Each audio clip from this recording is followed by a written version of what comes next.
Eles vão tratar do tema Contribuições para a inovação das práticas pedagógicas na perspectiva da educação integral. Para fazer a mediação desta conversa e receber os convidados, peço à professora Sandra Garcia, diretora pedagógica da Mind Lab, que venha ao palco. Sandra, como todos conhecem, é pedagoga, mestre em psicologia na área do desenvolvimento humano e processo ensino-aprendizagem. É pós-graduada em psicomotricidade no programa de enriquecimento instrumental pelo Instituto Superior de Psicomotricidade e Educação em São Paulo. É autora do livro Mediação da Aprendizagem e de vários artigos. Contamos ainda com a presença, para esta conversa, do escritor e professor Gabriel Perecê, que neste momento convido ao palco. Gabriel é professor e escritor brasileiro. Ele formou-se em letras pela UFRJ e obteve o grau de mestre em literatura brasileira pela USP. Vamos contar também, para esta conversa, com a professora Sandra Bosa.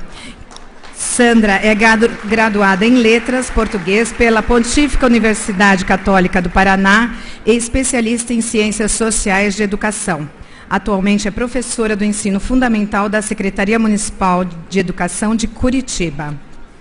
Convido também ao palco o professor Dr. Nilson José Machado. Nilson, na USP, lecionou inicialmente no Instituto de Matemática e Estatística, tendo se transferido posteriormente para a Faculdade de Educação, do qual é titular, professor titular, desculpem. Convido a professora doutora Heloísa Luque, que é doutora em Educação pela Universidade Columbia e pós-doutorada em Pesquisa e Ensino Superior pela Universidade George Washington. Por gentileza, peço a todos a atenção, então, para o início da roda de conversa.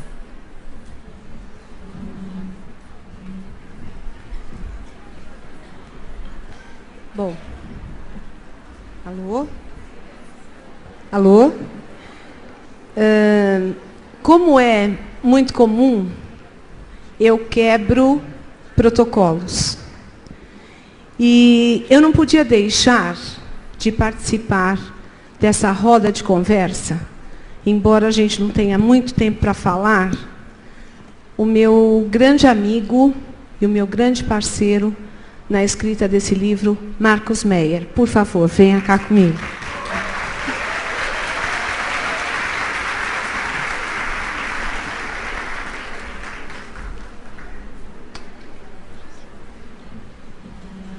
Isso não estava na programação, né, Marcão?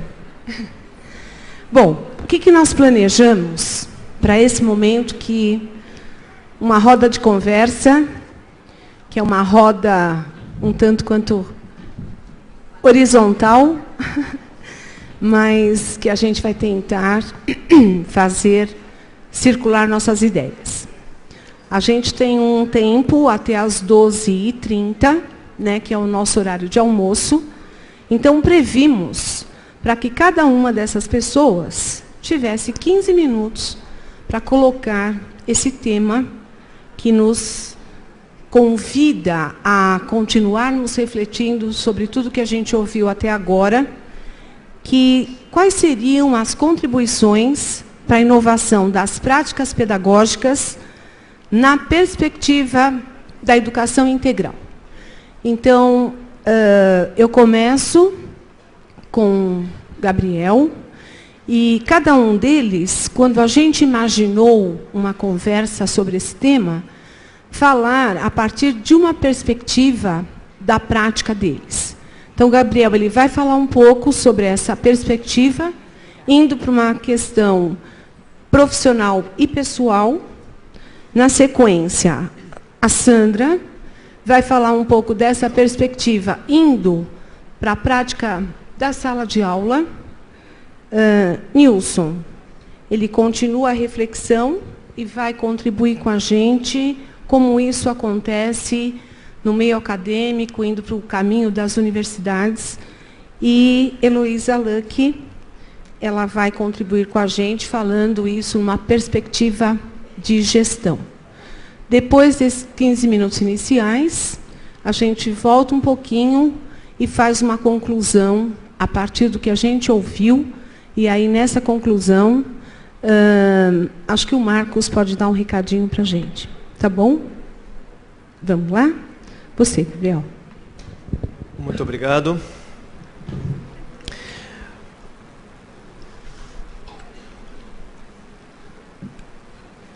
Foi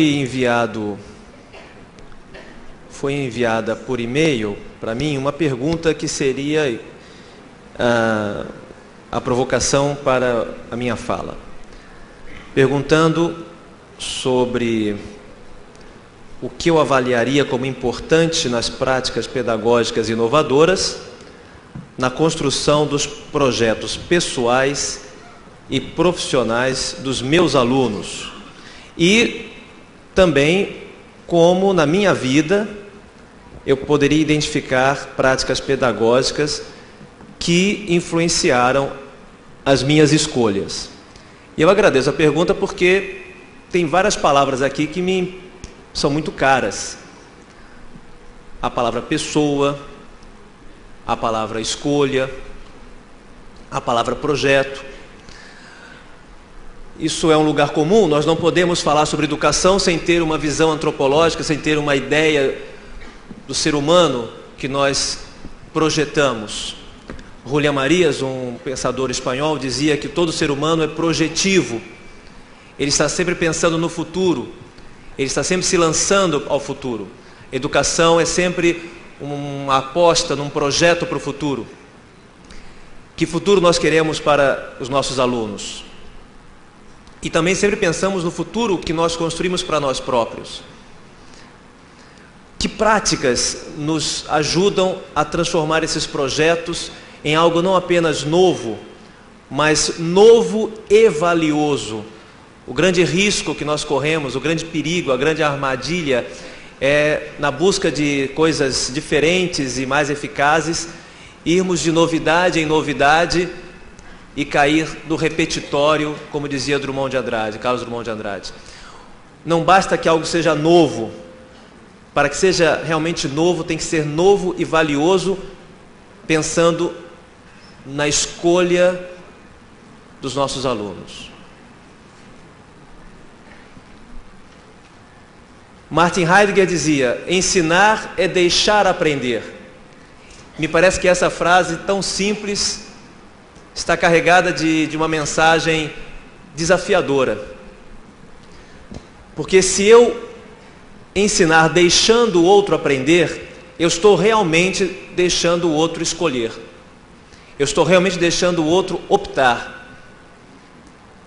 Misturando a minha vida pessoal com a vida pessoal dos alunos, pensando nas minhas escolhas, nas escolhas dos alunos, eu não posso repetir os erros que talvez foram cometidos na minha formação. Penso concretamente na minha opção fundamental. Eu não queria ser professor. Eu queria ser escritor. Depois vim a descobrir que queria também ser professor. Mas eu queria ser escritor. Pior ainda, eu queria ser poeta. E a escola está preparada para formar poetas, formar escritores? Ela está preparada para formar gente que faz redação, para fazer o Enem, para fazer vestibular, mas para ser poeta, para ser escritor. E a minha professora de redação pediu um tema que hoje felizmente está superado, mas naquela época, nos anos 60, 70, a gente voltava das férias e a professora pedia como tema: fale sobre as suas férias. Felizmente está superado. O MEC proíbe, inclusive, que isso seja... Em algumas secretarias de educação perde bônus quem pede esse tema. E eu escrevi tão ingenuamente, e no dia, falei da minha vida, das minhas irmãs, minha mãe, meu pai, minhas brincadeiras, a minha tartaruga de estimação. E no dia da correção da redação, eu fui tão empolgado, eu acreditava que era o dia da entrega do Prêmio Nobel de Literatura. E a professora pediu, vem aqui na frente, escreve aqui no quadro. E eu falei, mas o que, professora? Aquilo que você escreveu na sua redaçãozinha. Mas o que, professora? Por exemplo, que você tem 3 irmãs, uma coisa tão bonita. E eu fui lá e escrevi, tereis irmãs. I-R-M-A-E-S, tio. E ela, que até então me parecera uma fada, se transformara numa bruxa. Volte para a sua carteira. Vá embora. Você não sabe escrever. 0. E leve consigo a minha maldição. Você jamais será escritor.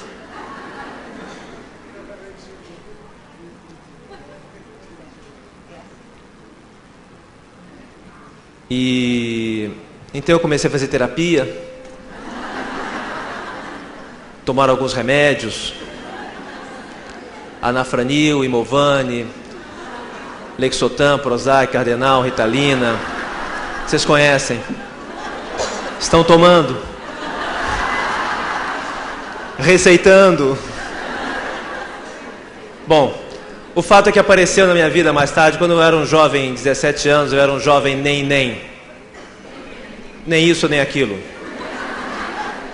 Nem para frente, nem para trás, nem medicina, nem educação física.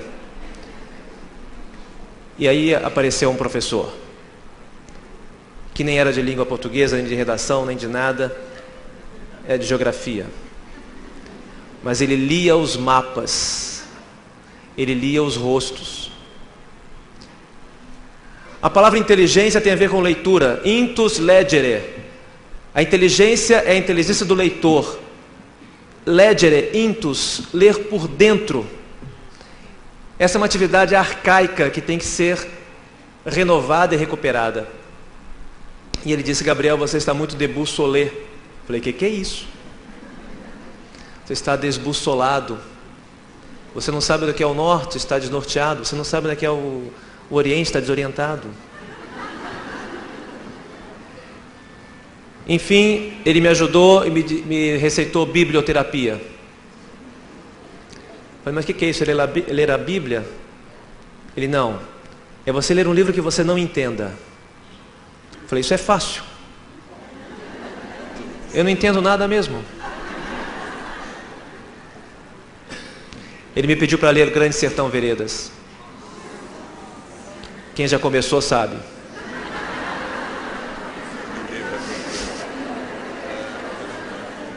Na terceira... Quanto tempo que eu tenho? Acabou? Acabou meu tempo? Falta 1 minuto. Na terceira página tem uma frase, quem chegou lá vai lembrar. Pães ou pães é questão de opiniões. E eu pensei comigo, eu sou um gênio.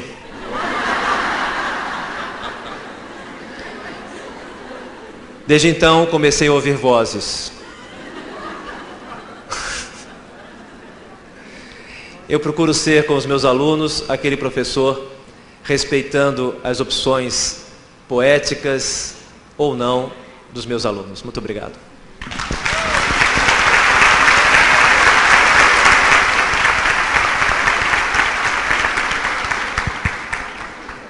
Sandra. É comigo agora.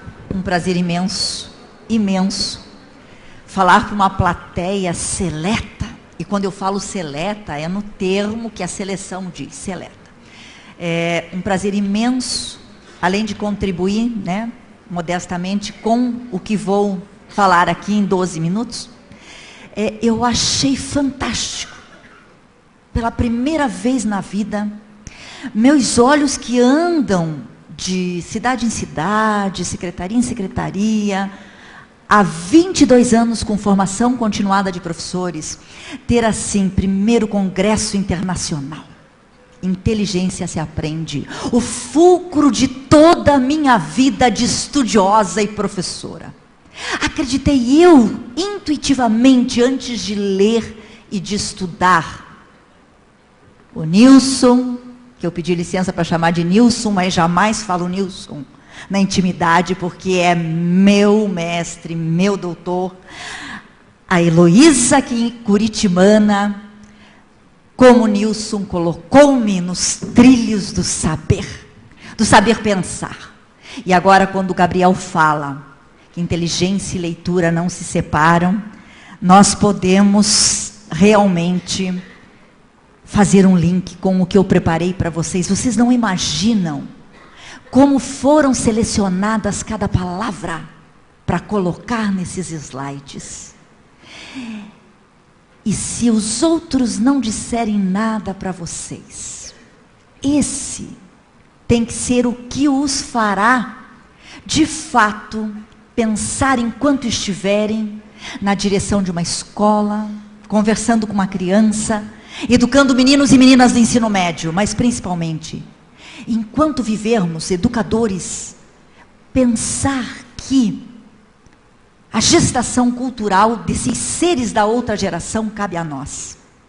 Cabe a nós compreender que é pela linguagem que o homem se faz, e é por isso que o desenvolvimento desse homem está determinado por aquele que o educa, seja na rua, na TV, nos jogos eletrônicos, em uma sala de aula ou no pátio do recreio.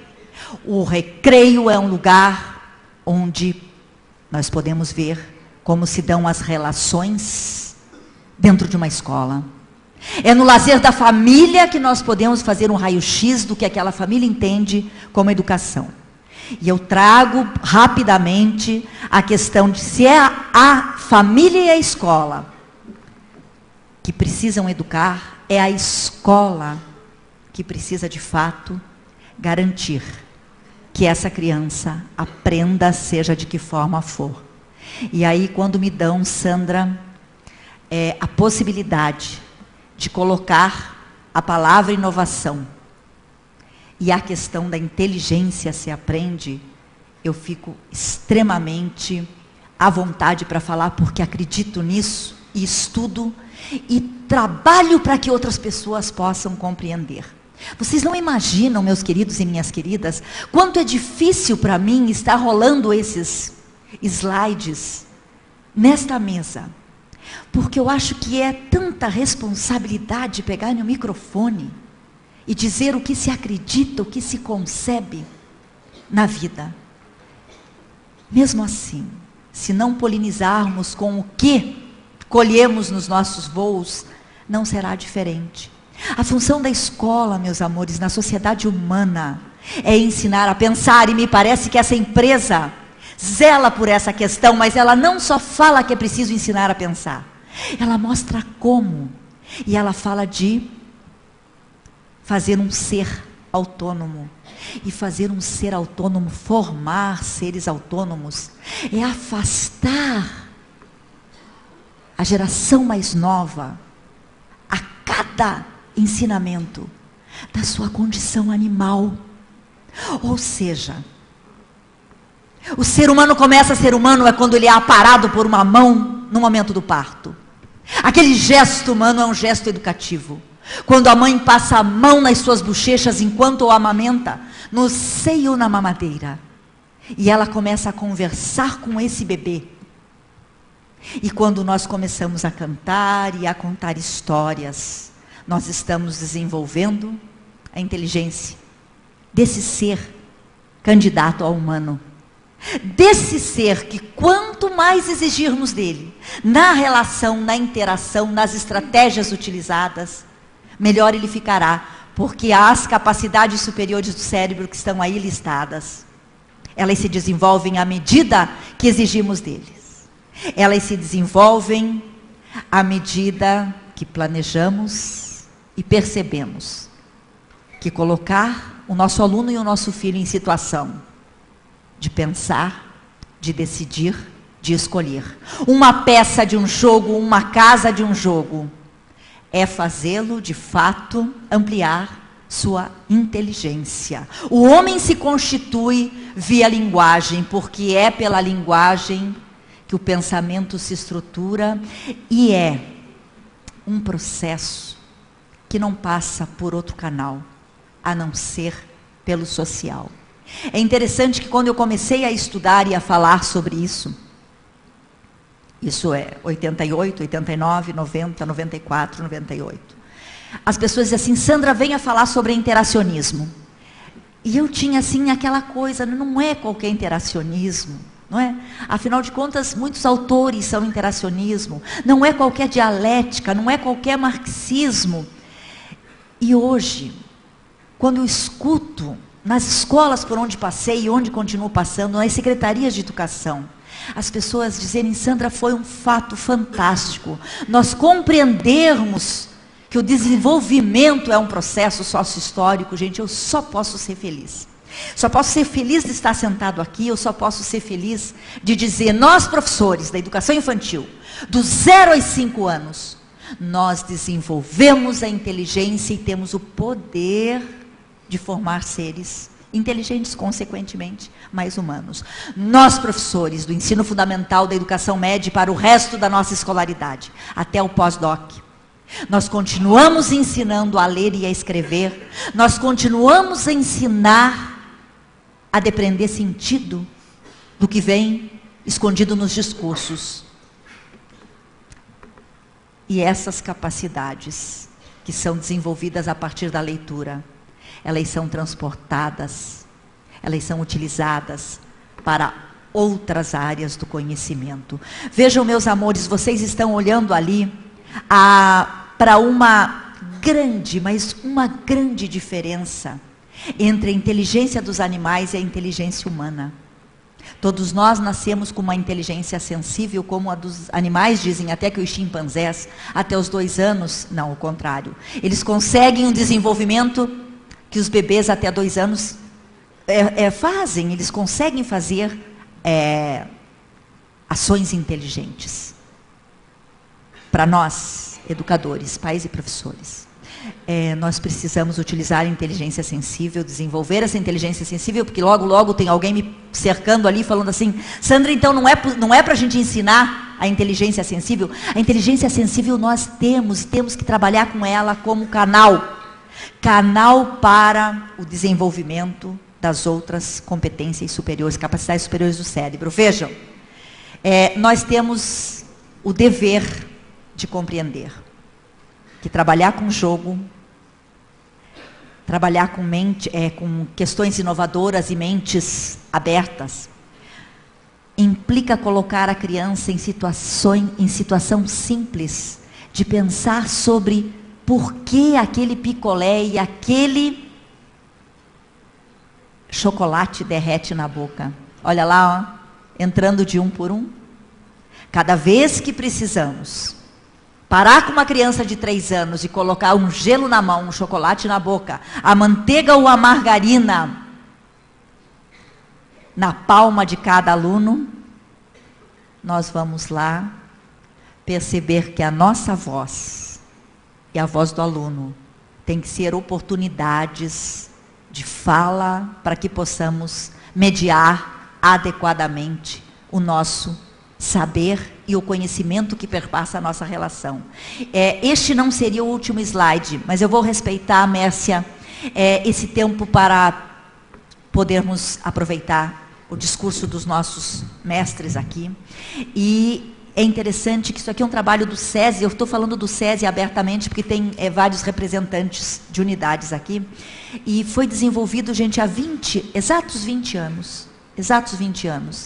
E diz ali, não se preocupem em ler. A mãe coloca a seguinte situação: sua mãe resolveu lhe dar uma moeda, um real, mas ela tem a moeda e a cédula, o que você prefere?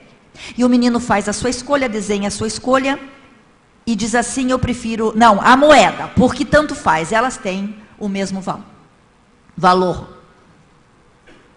E aqui é a hora da gente perguntar, para encerrar. Será que nós estamos trabalhando aí sistema monetário? Será que o que a professora intenta é trabalhar com equivalência, com a ortografia, que ele está lá na fase silábica, pré-silábica, silábica alfabética? Será que ela está trabalhando com valores morais desse menino saber o que fazer com aquele dinheiro?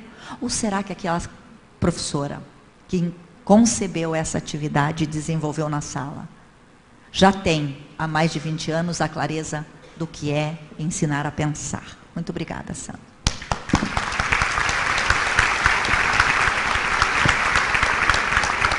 Obrigada, Sandra.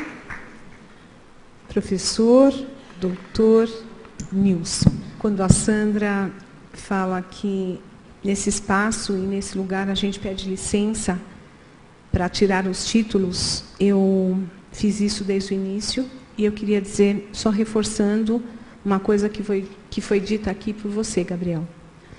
A educação está determinada por aquele que o educa. E eu tenho a felicidade de estar numa mesa com pessoas que fizeram parte da minha história de conhecimento, da minha história de estudos, e preciso, nesse momento, fazer essa diferença para você, Nilson. Você sabe a importância que você teve nessa trajetória e nos trabalhos que a gente fez em planejamentos, e principalmente uma coisa que você falou sempre, que eu jamais esquecerei, que é a questão desse conhecimento, o conhecimento tácito e o conhecimento implícito. E acho que quando a gente fala de educação, fala de professor, fala de aluno, a gente não pode esquecer essas duas palavras. Nilson. Gente, bom dia, muito bom dia, é um prazer. É uma honra estar aqui nesse encontro, com tanta gente boa, na mesa, sentado aí. Eu me lembro, acho que 5 anos, quando a Sandra e o Valmir apareceram na Faculdade de Educação para conversar sobre o que era o germezinho do projeto da Mind Lab. E a gente teve uma conversa interessante, depois cada um seguiu o seu rumo, e aí fomos nos encontrar bem mais adiante, com a semente já plantada. E hoje aqui, eu acho que você vai ficando velho e começa a ter essas deferências de amigo, né? Mas eu hoje aqui estou muito menos para falar sobre o que eu penso particularmente, e muito mais, quer dizer, totalmente para tentar explicitar o que vejo de valioso, né, de fundamental no material, no trabalho, no projeto que está sendo desenvolvido.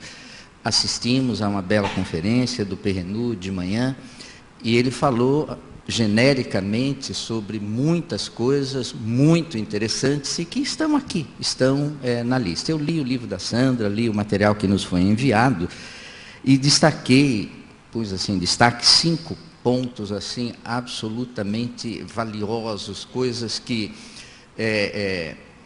no momento que a gente está vivendo, em que saiu o resultado do IDEB e parece que as coisas não foram muito bem, não é?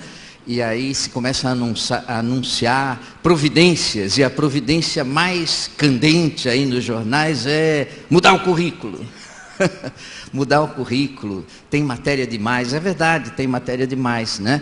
13 obrigatórias que se multipliquem mais. Eu tenho uma neta com 16 anos e que tem 16 matérias no 2º ano do ensino médio. Tem tantas matérias quanto são os anos de vida, né?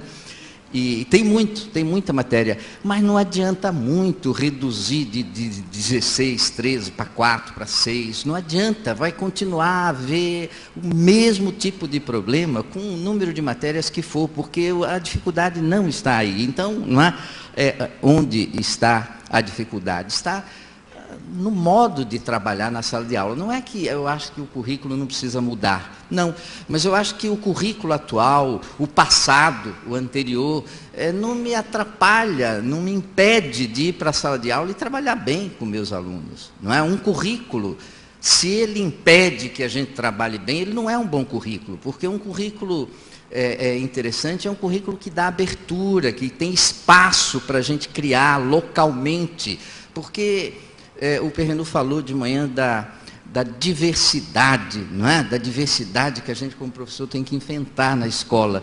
A diversidade é a regra, é com isso que a gente tem que lidar, sem transformar diferença em desigualdade, porque diferença é ótimo, desigualdade a gente não gosta, né? Mas a diversidade, a diferença é a regra. Então, e nos currículos, quer dizer, um currículo bom, ele deve ser suficientemente flexível para abraçar essa diversidade e a gente ter implementações locais com múltiplas caras e formas, não é? Então, a partir dessa perspectiva de que o que a gente precisa é muito mais de uma mudança de atitude, de uma mudança na forma de trabalhar, garantidos os princípios, os valores, e sobre isso, aparentemente, a gente está em acordo, não é aí que está a discussão. Então, eu vejo 5 grandes matrizes assim, de elementos, de fundamentos para essa prática ser fecunda com esse currículo ou com o currículo novo que provavelmente virá. Uma primeira questão é a seguinte, um primeiro elemento, né, no material que é utilizado e que é muito interessante, a presença dos projetos casado, articulado com jogo e projeto, né? Porque é uma arrogância pensar que a vida é um projeto e é uma irresponsabilidade pensar que a vida é um jogo. A vida é projeto, a vida é jogo e a gente precisa combinar essas duas coisas. Cada um de nós projeta e chega um certo momento que diz assim, entrega a Deus, ou então a sorte está lançada, agora vamos ver o que dá, né?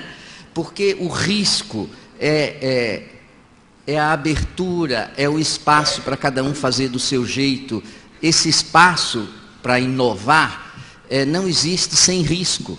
E aí esse casamento que o material traz e que é interessante entre o jogo e o projeto, a ideia de jogo e a ideia de projeto como um primeiro ponto. Um segundo ponto é a preocupação nas ações que são propostas com a metacognição, né? A preocupação com o aprender a aprender, o conhecer como se conhece, isso é um discurso fácil de a gente aderir. Mas é preciso ver isso na prática, como é que se faz. E eu não tenho mais, assim, grandes dúvidas sobre o fato de que é a meta que nos torna humanos. Por exemplo, antropólogos, quando fazem pesquisas e descobrem assim, restos de certas culturas e querem ver se aqui tem um homem, não tem um homem, que indícios que eles procuram? A técnica, né, as ferramentas e a linguagem, resquício de linguagem. Isso não é mais, porque agora se fala de linguagem de chimpanzé e de animais que produzem ferramentas. Então, o que distingue realmente o humano? O que distingue o humano não é nem a ferramenta, nem a linguagem, que bicho também tem. É a ferramenta para construir ferramenta. Nenhum bicho faz. Uma máquina que é uma ferramenta, mas para produzir uma ferramenta. Quer dizer, uma máquina é uma meta-ferramenta, bicho não faz máquina, né? E a meta-ferramenta é próprio do ser humano e a meta-linguagem, porque nenhum bicho, por mais que tenha uma bela linguagem, não reflete sobre a linguagem, não fala sobre a linguagem, não é? Então, essa capacidade de o tempo todo estar refletindo sobre o fazer, não é? Que é próprio da ação em sentido humano, que é um falar e fazer, um fazer com a palavra, isso que na proposta toda está embaixo desse rótulo assim de metacognição, isso é o verdadeiro sentido da consciência em sentido humano, né? A consciência, essa meta. Um terceiro ponto é a questão da mediação do professor. Ora, a mediação é a primeira tarefa do professor hoje na sala de aula, mediação de conflito. Eu não falo de briga, falo de conflito de interesse, porque a escola, o interesse da escola é o currículo, o programa, mas o interesse do aluno está em outro lugar. Dizer que aluno é desinteressado, eu não acredito. Eu nunca encontrei um aluno desinteressado. Eu encontro aluno desinteressado no que eu estou oferecendo, mas eles estão interessados em outras coisas, né? E aí você não pode nem ser Caxias, nem ser Chacrinha. Caxias é dizer, o interesse é esse, sigam-me os que forem brasileiros. Dançou, vai morrer lutando sozinho. Os alunos não vão entrar naquela dos soldados do Caxias, né? Não vão. E a outra opção, igualmente inaceitável, é ser o Chacrinha, chegar lá na sala e perguntar assim, o que vocês querem? Aí eu dou o que eles querem, né? Querem bacalhau? Toma bacalhau. O que quer eu dou? Não. Aí é que está o trabalho de mediação do professor. A mediação é no conflito de interesses, não é? É de aproximar o interesse da escola, porque eu não vou lá para dar o que eles querem, mas aproximar isso do interesse dos alunos, porque eu também não posso, não há o menor risco de eu ter uma boa atuação como docente se eu ignorar o interesse dos alunos, não é? Então esse é um ponto interessante quando se dá tanta ênfase a essa questão do professor como um mediador. Um quarto ponto é a questão do currículo em espiral, não é? A ideia do currículo em espiral e de a gente ir se aproximando progressivamente, não é? Isso é de 1959, do livro do Brunner, Jerome Brunner, de 1959, chamado O Processo da Educação, não é? Isso, então, é só que está amortecido, isso, adormecido, sei lá, isso a gente está falando hoje, e é uma coisa que, com muito fundamento. E o Brunner, que tem hoje 97 anos e está vivo e produzindo, né?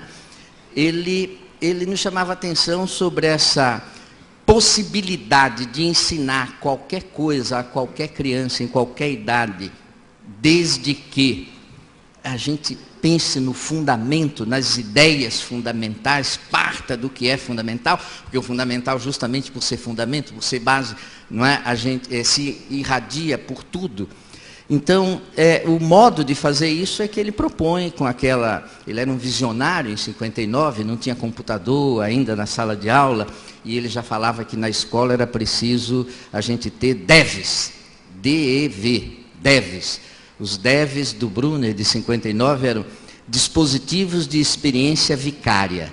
Vicária, substituta, né? Precisa ter na escola, não precisa pôr a realidade dentro da sala de aula, mas precisa ter teatro, dança, filme e pintura e não sei, tudo isso que são experiências substitutas, não é? Eu não preciso aprender taxa de juros, nem nada, trazer isso para dentro da escola necessariamente.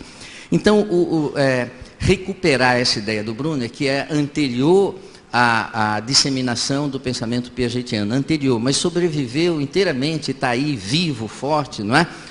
A questão do currículo em espiral e do retorno às ideias fundamentais. E, finalmente, o quinto ponto que me lembra, lendo o material e vendo as ações, e isso estava presente bastante na fala do Perrenu, foi muito feliz o casamento, é a questão do significado. O Perrenu falou do sentido, o significado, né? O sentido é pessoal, o significado é o que há de partilhável no sentido. A gente vê uma coisa, a coisa tem um sentido para cada um de nós, os sentidos são diferentes, mas não é uma doidice, a gente consegue partilhar o que vê, e a busca do significado é a busca do que é partilhável no sentido. E isso, qual é a única maneira de a gente construir o significado? Só há uma, é arriscado falar isso, mas Brunner me ajuda. O Brunner, com a sua sabedoria aí dos 97 anos, o último texto que escreveu é Life as Narrative. O último livro que escreveu é Making Stories, construindo histórias. O significado somente se constrói por meio de uma história, de uma narrativa. A gente se constitui como pessoa, biograficamente, autobiograficamente, não é? Então, a ideia de que é preciso contar história, e o germe de uma história é uma metáfora. Qualquer metáfora, assim, é uma sementinha de uma história. Isso está presente amplamente no material quando se fala de semáforo, detetive, pintor, etc.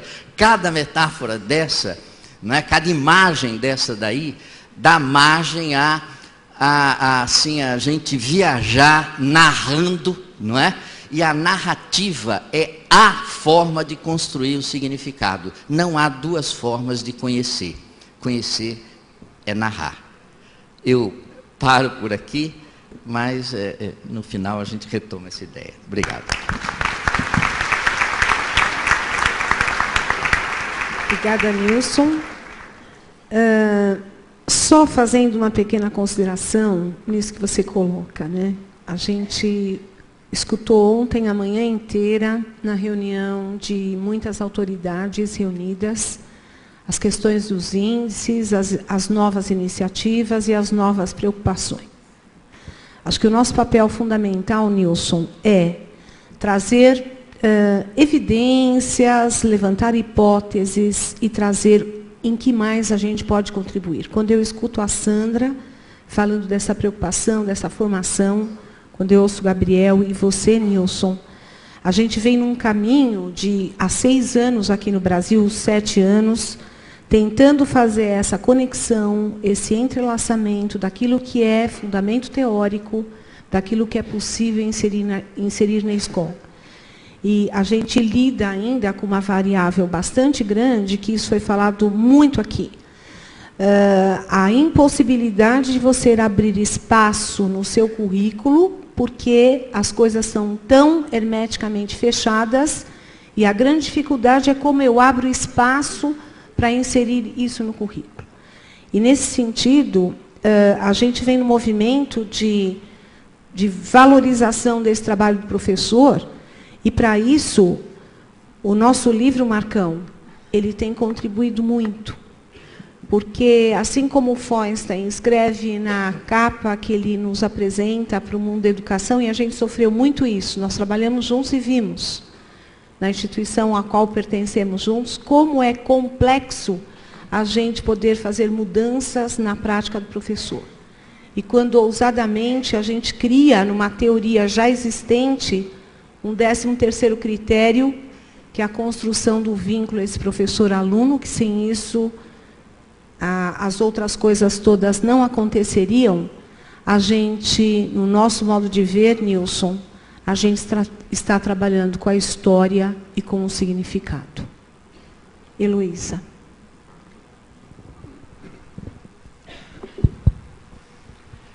Nós ouvimos ontem e hoje que o ser humano é um ser em movimento, que a vida é movimento, que a aprendizagem é movimento.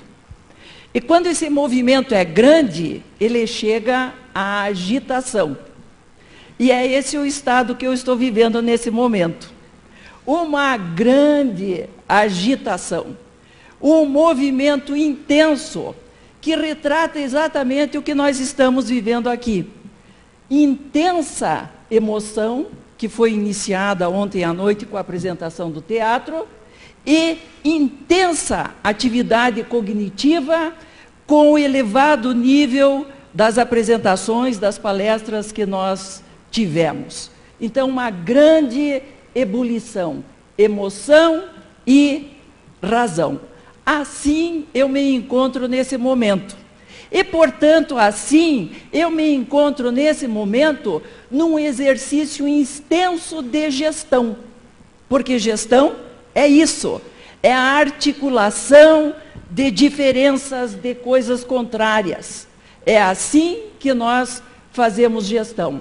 Então, este momento que nós estamos vivendo, de grande intensidade, ele está produzindo para nós uma vivência de uma experiência, mas também, tenho certeza, que de muitas anotações. Meu caderninho estava quase vazio e está cheio de ideias. E eu estava dizendo, Sandra, o que nós estamos vivendo é uma imersão muito grande de ideias, de questões que nos movem por inteiro para que nós façamos algo diferente nas nossas práticas.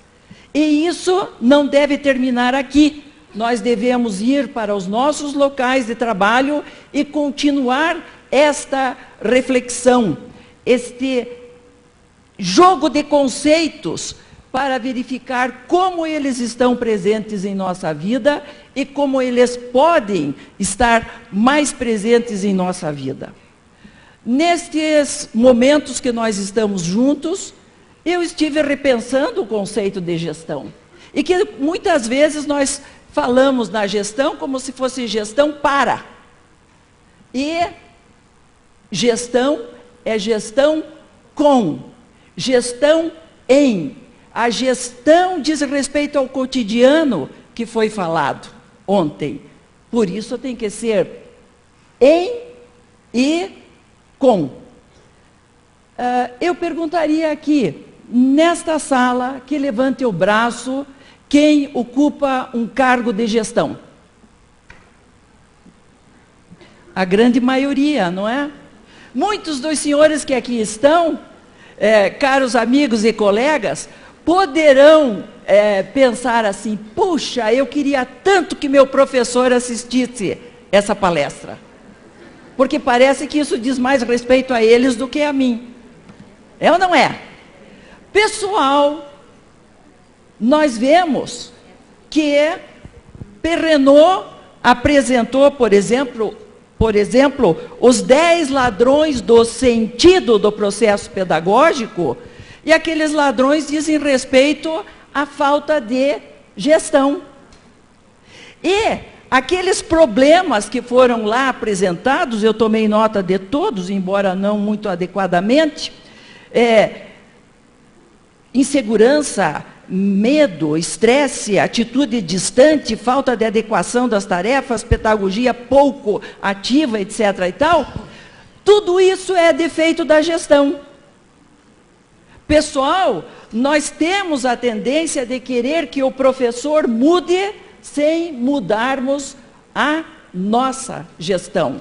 Porque nós praticamos tudo isso e expressamos tudo isso no nosso fazer, mas queremos que o professor seja diferente. E o professor é a mesma coisa. Ele quer que o aluno seja diferente do que ele é, mas ele, professor, em geral, pratica os mesmos problemas, as mesmas dificuldades. Então, o que é gestão?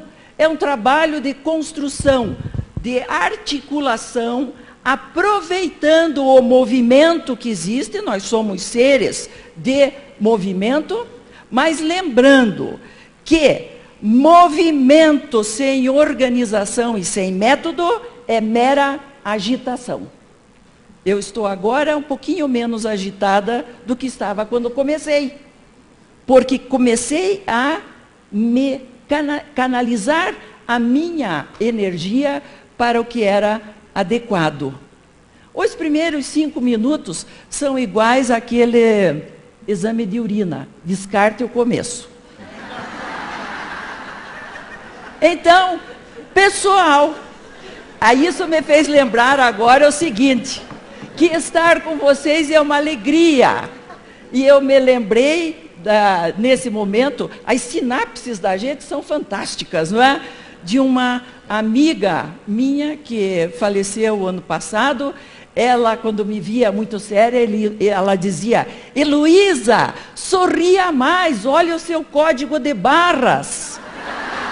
E eu quero dizer que estar com vocês foi uma cirurgia plástica para mim hoje. E gostaria de terminar dizendo que gestão está centrada numa coisa, valorização da pessoa por inteiro, do aluno, do professor, do gestor. Nós somos pessoas plenas quando somos com o outro. E isso deve ser a tônica da escola aprendente. Gostaria de deixar os meus agradecimentos, é a segunda vez que eu tenho o privilégio de participar de evento de tão elevadíssima qualidade, inspirador, instigador, que está centrada numa coisa que eu acho que é a falta do Brasil, falta de método. Nós fazemos tudo improvisadamente, descontinuamente e sem uma conceituação orientadora. É uma tendência geral no nosso país. Nós precisamos passar a fazer educação com um método centrado na pessoa, uma educação transformadora, enfrentadora de desafios. Gestão é isso. Nós não fazemos gestão quando queremos que tudo esteja feito igual ao que nós vemos nos programas da Ana Maria Braga. É fácil cozinhar daquele jeito. Alguém cozinha para nós, alguém corta as coisas, limpa a carne, etc. e tal, lava a panela e nós estamos ali pilotando panelas. Vamos pôr a mão na massa, pessoal. Obrigada. Obrigada, Heloísa.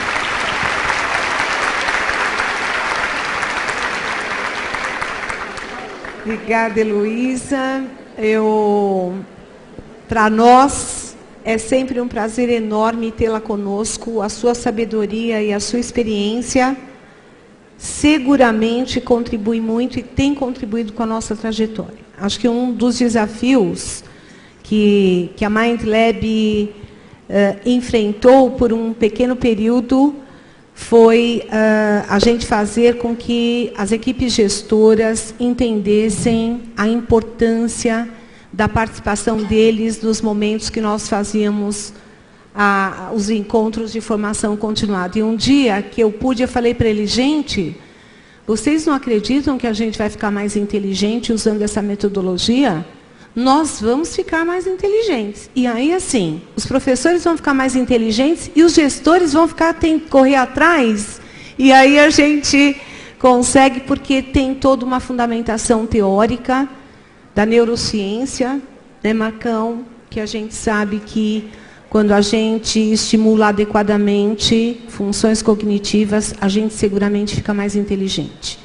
E quando a gente coloca em exercício a prática dessas outras habilidades emocionais, sociais, como bem trouxe a Sandra, isso a gente faz muito bem usando o jogo como recurso e fazendo parte de nós os métodos que hoje estão aqui e vão nos presentear no final do dia com um espetáculo que a gente apresenta, um novo método que a gente costuma fazer todo mês em agosto. Metaforicamente, a gente traz um dos métodos da metodologia representado num personagem que já faz parte da nossa vida. Bom, só para a gente continuar brincando com as palavras e para a gente fechar esse momento, eu não sei se a gente fecha ou se a gente abre, porque na sequência do nosso almoço a gente vai ter várias e várias oficinas, vivências, relatos, para que a gente possa experimentar, uma vez que a gente sabe que a importância do significado e da experiência. Brincando com as palavras, Gabriel, inovação e inteligência se aprende. 2 minutos para você falar um pouquinho sobre isso.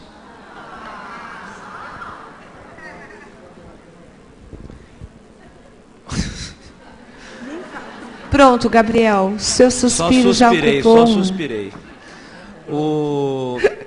Não, eu concordo com a Heloísa, realmente isso aqui vira um autêntico vício, né? Vontade de ficar, né? Vontade de ficar conversando, brincar com as palavras. Eu creio que só podemos ser novos, só podemos ser inteligentes e novos se nós nos voltarmos para o passado. Eu gosto muito de um autor chamado Chesterton, que brinca o tempo todo com a linguagem e com os paradoxos. O ser humano é um monstro incompreensível, dizia Pascal, né? E se nós tentarmos compreender esse monstro incompreensível com as armas de uma razão estreita, nós vamos continuar perplexos. Nós somos homo sapiens, mas somos homo ludens, homo loquens, somos tão difíceis de enquadrar. Como brincar? Como brincar sem... Eu gostei, Nilson, nem Chacrinha nem Caxias, né? Mas qual seria então qual seria então o personagem, né? Como seria?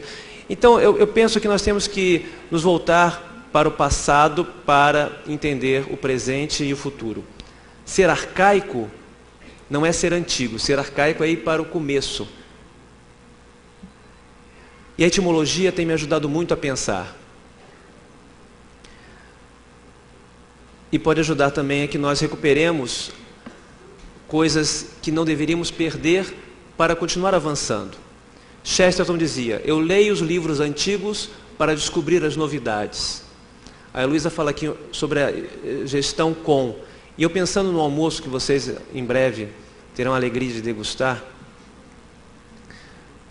a palavra comer é uma palavra já construída, porque comer em latim é edere. Mas quando a gente comia sozinho, só ederando, e vinha outro, e vinha com medere, comer com a gente, então o almoço ficava mais gostoso. Toda essa nossa ânsia de engolir, de fazer, de assimilar, de produzir, tudo isso tem que ser realmente conjunto, tem que ser um congresso, né? Para que haja um progresso. Até que tem que haver um regresso, para que nós possamos fazer realmente um progresso. Gosto de brincar com as palavras. Franz Kafka, no seu diário, diz: na escola nós primeiro matamos a curiosidade das crianças e depois lhes impingimos as nossas mentiras. Eu tenho muito medo de matar a curiosidade dos meus filhos, dos meus alunos. Jogar, eu vou terminar. Jogar é também mentir. No jogo a mentira não é mentira. Aliás, a palavra mentira tem a ver com mens. Em latim é mente, né? Mind. Quem não mente não sabe usar a mente. Quem não mente Quem não mente é o mentecapto. As crianças sabem muito bem distinguir a mentira da verdade, nós é que não sabemos. A minha filha queria ir no Rio de Janeiro, coitada, nunca foi ao Rio de Janeiro. Ela falou: papai, posso ir ao Rio de Janeiro? Pode, minha filha, você nunca foi, 10 anos de idade, tem que ir. Lá você vai ver o Pão de Açúcar. Ela: o supermercado? Não, filha, é o Pão de Açúcar mesmo, original. E nós subimos o bondinho. E estava tudo nublado. Ela não viu nem a praia, nem o céu, nem o Pão de Açúcar. Quase não chegava o próprio bondinho. E quando ela desceu, ela disse: papai, não valeu, né, pai?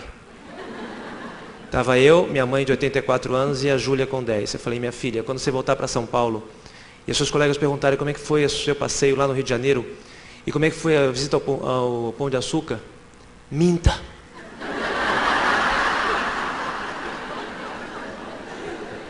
Minha mãe disse: meu filho, você está ensinando a minha neta a mentir? Eu falei: não, mamãe, eu estou ensinando a minha filha a criar.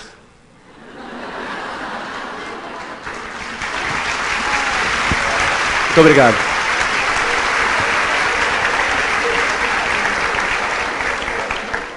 Sandra.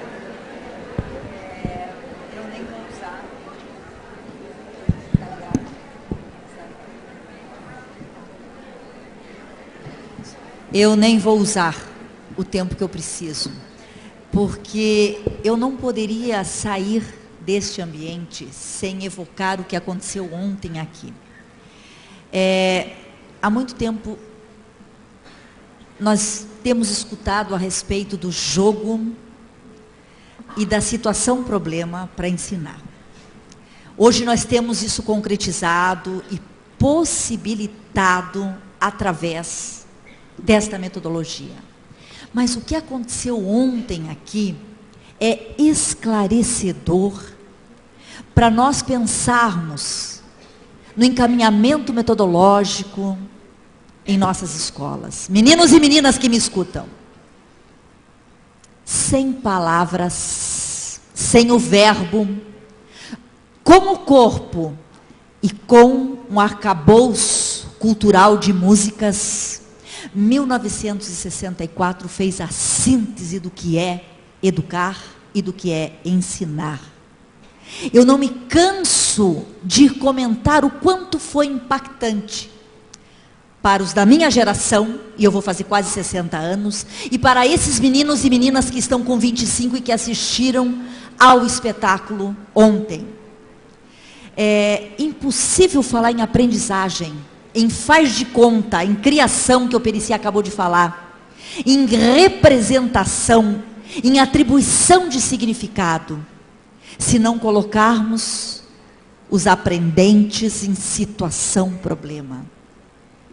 O que aqueles meninos de 18, 20 anos, o que aquelas meninas aprenderam sobre história, sobre ética, sobre política, para representar o que fizeram aqui, é tudo que a escola precisa. E como o Nilson falou aqui, nós não precisamos levar o teatro e fazer teatro para ensinar isso, mas nós levamos elementos que representem situações para resolução. Então eu acho que esse congresso, a cada momento que ele se desenvolve, ele vai se complementando e dizendo: essa empresa está no caminho que nós sempre procuramos. Muito obrigada.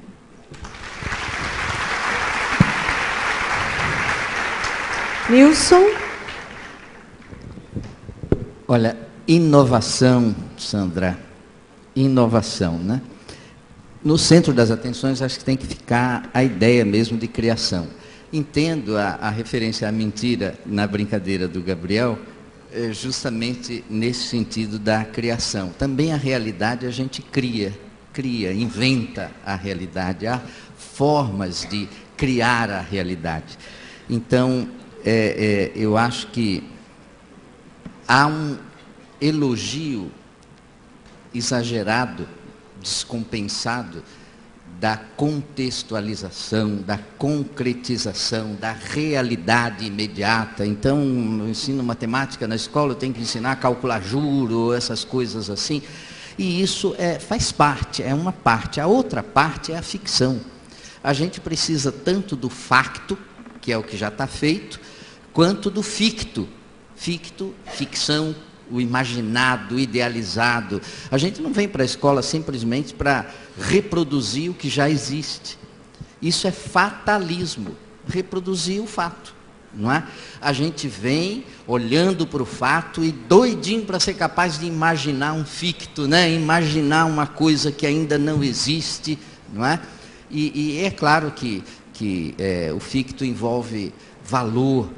Não é qualquer coisa que é novo que é melhor que o velho. O novo não é um valor só porque é novo. A tecnologia precisa ser utilizada com esse cuidado. O recado que ela manda continuamente é de que o novo é melhor que o velho, o novo é melhor que o velho, o novo é melhor que o velho. E não é uma defesa dos velhinhos desamparados, não, mas não é verdade que o novo é sempre melhor que o velho. A criação é que é a coisa grande, não é? E a criação passa por essa criação da realidade, que pode parecer uma mentira, que de brincadeira a gente pode dizer que é uma mentira, mas não é uma mentira, é uma criação da realidade, não é? Isso é o sentido maior da ficção. E a gente precisa de ficção na vida, na escola, não é? A vida sem o ficto é muito chata, né? É puro fatalismo. Obrigado. Obrigada, Nilson. Heloísa. Olha, viajei até a minha infância. Quando eu tinha 4 anos de idade, morava no interior do Paraná, numa cidadezinha pequena, onde havia um olho d'água muito... O que era o olho d'água? Um lugar com a poça de lama entupida. E eu vivia lá, botando meus pés, e vinha para casa toda suja. E a minha mãe, um dia disse para o meu pai: meu velho, Ele não era velho, mas era o jeito que eles se chamavam. Meu velho, você tem que dar um jeito nisso, porque ela não para de se sujar. E sobra para mim. Aí meu velho foi lá comigo, vamos ver o que está acontecendo? E ele começou a cutucar, e ele descobriu um olho d'água. Tirou todo o entulho que havia em cima, arrumou uma manilha e nós passamos a beber daquele olho d'água. Aquilo ali, ele disse, era a aprendizagem borbulhando. E, naquela ocasião, minha irmã foi para o Rio de Janeiro, lá havia um tio meu, ele convidou todos os sobrinhos para irem ao Rio de Janeiro. Não fui eu, porque era muito pequena. E os mais velhos, adolescentes, é que foram. E eu pedi para ela, você vai lá e compra uma coisa que eu sei que dizem que lá tem, que é muito bonito. O pão de açúcar, não é? Na minha cidade havia uma padaria que vendia um pão de açúcar maravilhoso, chamavam de chineque. Alguém conheceu isso? Só que a gente não comprava chineque, eu só via de longe, porque a gente comprava outro pão que era mais barato, viu? E então eu dizia, minha irmã, traga um pedaço do pão de açúcar para mim. Foi a primeira desconstrução do conhecimento que eu fiz. A mudança de significado de que Perrenot falou. Eu tinha certeza de alguma coisa e quando ela chegou, foi a minha decepção. Não era um chineque maravilhoso, era um negócio de pedra. Perdeu a alegria e o significado. Mas, pessoal, para você ver como a mente da gente viaja. Assim ocorre a aprendizagem, por meio de associações. A gente começa a identificar palavras para representar o que a gente pensa e vai trabalhando com essas palavras e construindo conceitos, construindo teorias. Nós estamos falando em aprendizagem e costumamos em pensar que a aprendizagem é coisa de aluno. Interessante, aprendizagem é o negócio da escola. Mas a escola não é uma instituição aprendente. Nem os profissionais da educação são seres aprendentes. Eu tenho visto os profissionais de educação fazerem cursos de especialização, de mestrado e doutorado, fazendo trabalhos para cumprir créditos e não para aprenderem. Aprender é processo de transformação. Então, somente existe aprendizagem quando existe transformação. Mas é preciso, ao nosso nível de aprendizagem, haver alguma coisa que é irmão da aprendizagem, a construção do conhecimento. A aprendizagem é algo que ocorre internamente no meu ser. Ele me joga longe, me leva a ser diferente. Mas eu tenho que ter consciência disso que me impulsiona. Eu tenho que compreender na sua amplitude e na sua profundidade todos esses elementos. Então eu diria que a grande inovação, que não deveria ser inovação, que deveria ser razão de ser, modo de ser e de fazer da escola, é nós nos transformarmos em instituições aprendentes que são construtoras do seu conhecimento. Vejam bem que nós dependemos de alguns autores para nos dizerem o que, pelo seu viés, eles dizem que é gestão. Todos que trabalham, que estão com a mão na massa, entendem de gestão, mas precisam construir o seu conhecimento. Estão aprendendo, sabem fazer. Às vezes passaram agruras para aprender, como eu, que me tornei diretora porque ninguém queria. Daí disseram, vai a Heloísa que é solteira. E a Heloísa ficou solteira. Deixei de ser diretora. Fui ser outras coisas. Não estou reclamando da situação, porque eu gosto muito dela. Me dá liberdade de estar aqui com vocês. Sem dor na consciência. Mas, pessoal, a questão é a seguinte: nós temos que casar, aprender por todos nós, que os nossos professores aprendam enquanto trabalham, é capacitação em serviço, é o uso inteligente da horário permanência que o professor tem e que está muito mal usado, e construção do conhecimento, registrar, anotar, juntar como quem faz manteiga.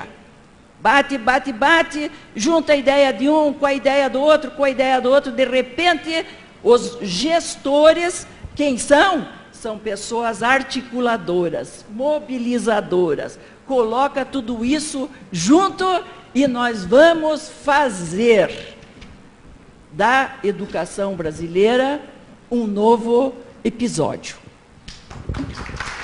Obrigada, Heloísa. E aí, para acabar, para finalizar essa mesa, eu cedo a você, Marcão, meu parceiro, os meus 2 minutos finais para você encerrar essa mesa. Tá bom? Para encerrar, bom dia. Eu vou falar algo que o Gabriel disse. O Gabriel falou da mentira, né? Eu fico imaginando a esposa falando para o marido: fala a verdade, tô bonita ou não? Aí ele deve pensar assim: fala a verdade, eu sobrevivo. Uma outra questão que a Heloísa falou, da importância da gestão e do treinamento, formação e tal. Eu fico pensando numa outra situação que a gente acabou de viver, o pessoal do futebol masculino na Olimpíada falando assim: nós vamos pegar a medalha de ouro, nós temos o Neymar. Faltou gestão, faltou treinamento, faltou equipe, faltou um monte de coisa. Aí eu fico pensando assim: nós vamos ganhar o problema da educação aqui no nosso país. Falta gestão, falta treinamento, porque Neymares nós temos, mas vocês professores são fantásticos, fazem um trabalho maravilhoso, mas cadê o salário do Neymar?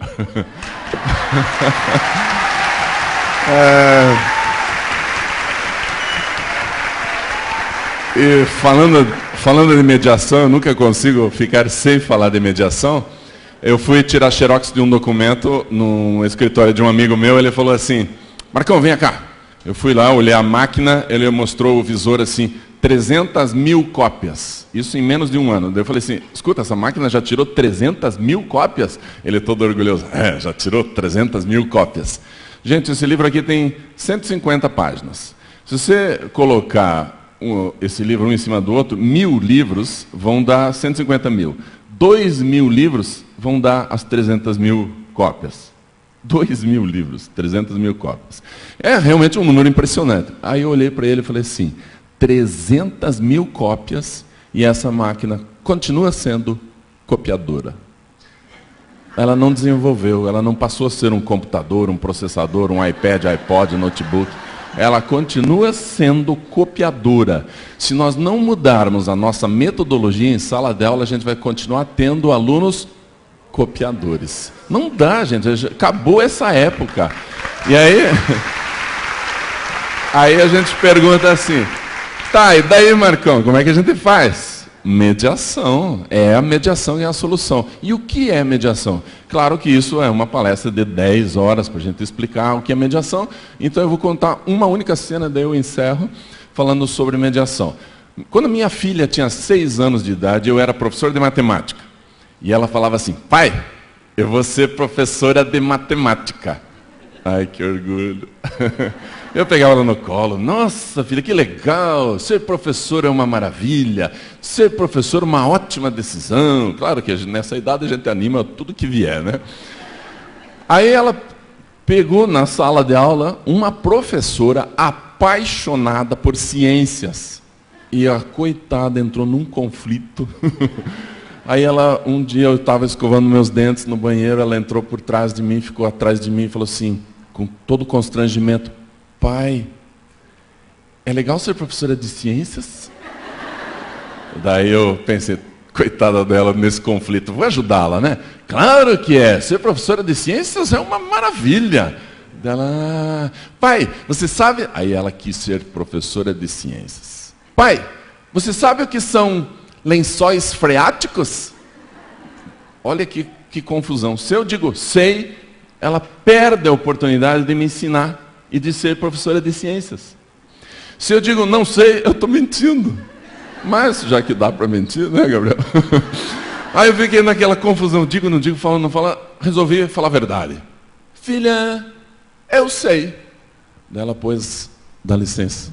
Ela pôs a mãozinha dela aqui, por aqui, fechou a torneira. Não parece, porque se soubesse não ficava esbanjando água. Acabando com os lençóis freáticos. Você está acabando com os lençóis freáticos. Queridos, o jeito dela me ensinar não foi assim. Pai, lençóis freáticos são um acúmulo de água embaixo da terra. Copiei.